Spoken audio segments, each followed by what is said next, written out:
Hi, I'm Lori. Welcome to our next chapter, Life After Corporate. My husband Ken and I retired from corporate life, and now we're building a freedom-first lifestyle through real estate and other projects while actually enjoying the life we worked for. We live in Boise, Idaho, but we also spend time in Seattle, where our yacht is kept in Elliott Bay. You'll see everyday life, hangar days, marina weekends, tennis and cooking, behind the scenes of our projects, and plenty of cameos from Lexi, our Pekingese Chihuahua with a big personality. And you'll also meet my 95-year-old mother. I take her to Catholic Church in Glens Ferry twice a month, and she's one of the best parts of this chapter. If you love real-life lifestyle, routines, and a little adventure, subscribe and come along with us.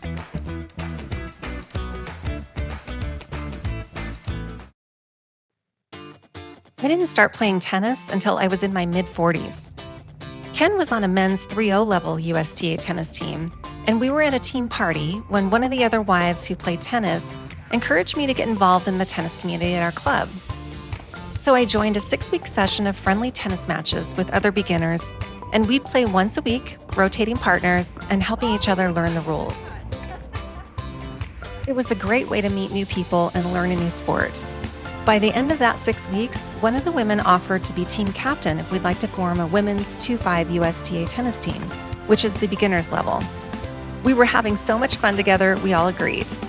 The surprising thing is, at the end of our first tennis season, we made it to districts, which is the state championship, won that, and then competed in sectionals, the regional USTA championship in Salt Lake City.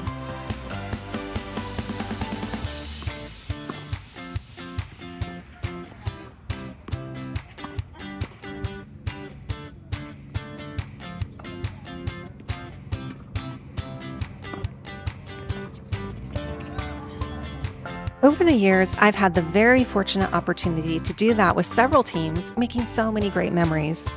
I eventually even co-captained tennis teams for several years, which was really rewarding. The friends I've made through tennis have been a big part of my life. Ken's also experienced the thrill of victory with tennis team championships, and in fact, the first year he was on a men's 3-0 USTA team, they made it all the way to nationals in Tucson, Arizona, which is the highest level of competition in the USTA league you go to if you win the regional sectionals championship. Every team who wins a USTA championship level is presented with a banner, and this wall displays all the banners our club teams have earned over the years. One of the best ways to get into tennis is either to join a club that offers tennis, or you can join a USTA league tennis team by signing up through your local Parks and Recreation department. Through that, you can meet other people to play with, take lessons and clinics to improve your skills. We've had so many fun tennis events over the years: member guest tournaments, neon night tennis games, holiday fun, birthday parties, and Ladies Tennis Association events awarding the Tennis Legends Award to the ladies who've made significant contributions to tennis at our club over the years.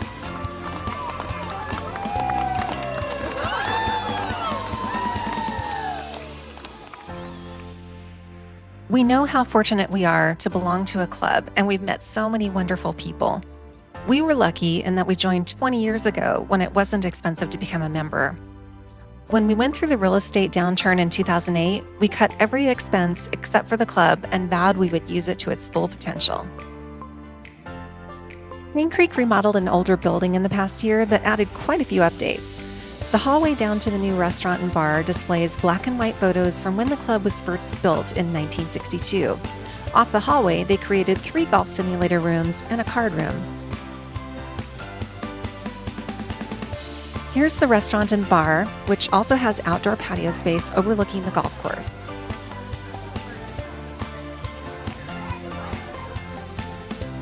Downstairs, there's a new 4,000 square foot gym with state-of-the-art equipment that even helps you count your reps.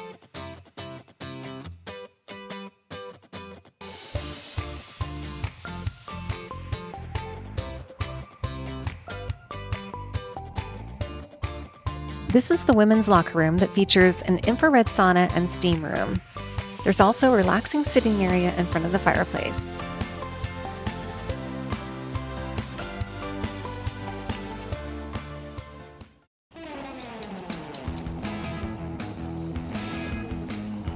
Lexi even gets to join in the fun at our club sometimes. At the end of the summer season, right before they shut down the pool, they host a Yappy Hour at the pool where everyone can bring their dogs to play in the water and swim.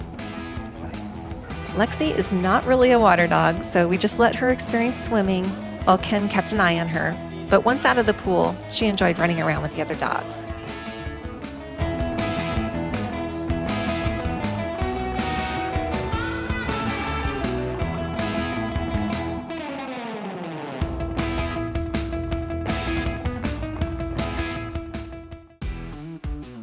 Ken loves golfing and is in a men's golf league during the spring and fall. I'm a fair weather golfer that will pick up my ball if I'm having a bad hole. As you can see here, I've even been known to take an occasional mulligan and could definitely use some golf lessons.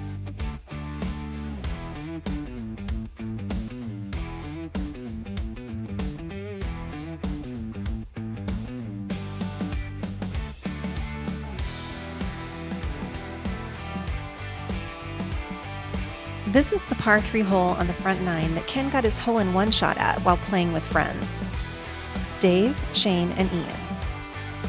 The tradition is that when you get a hole-in-one, you're supposed to buy a round of drinks for everyone at the clubhouse or bar afterward. Ken has always bought hole-in-one insurance that would cover the drinks if he got one, and sure enough, it finally paid off.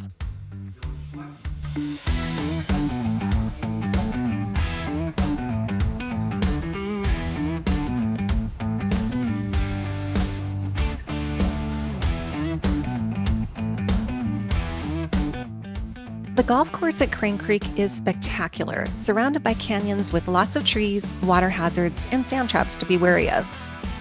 It also has some beautiful homes with amazing views of the golf course. And tonight we're doing what Ken calls a droney of 2 of his friends who were with him on the hole-in-one shot, Shane and Dave.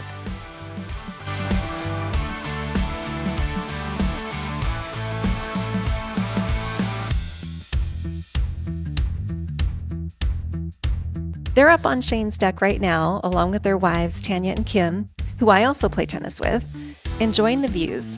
So Ken's going to send the drone up and say hi.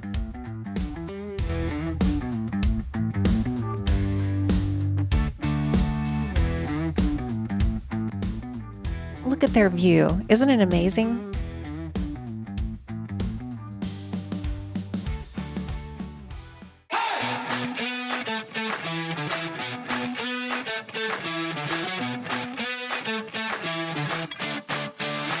Pickleball is a sport that's been gaining popularity over the years, and Crane Creek recently added 2 new indoor sports courts to one of our indoor tennis buildings that have both pickleball and basketball courts.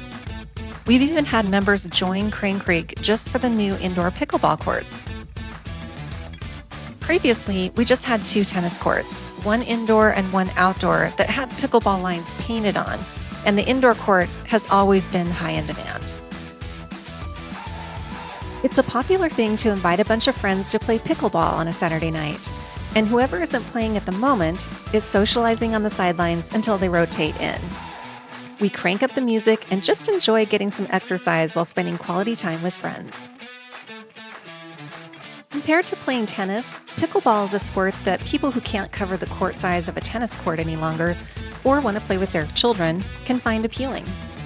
In the past, I've seen lots of retirees or people with chronic injuries turning to pickleball. But now younger people are getting into it. I think that people who have experience playing ping pong or racquetball have a definite advantage, in addition to anyone who's a natural athlete, if you're so lucky. But over the years, I've seen a shift for tennis players to also get into pickleball who might not have gotten into it in the past. When Ken and I first started playing pickleball, friends who knew the game just coached us as we went. And then before each pickleball social, we'd just watch a bunch of YouTube videos to remind ourselves of the rules. God forbid you get caught hanging out in the kitchen. That's something you'll learn about if you start playing pickleball. And when our friend Dave turned 50, remember him from the picture in the hole-in-one and on the deck with Shane? We had an epic birthday party for him in La Jolla, California.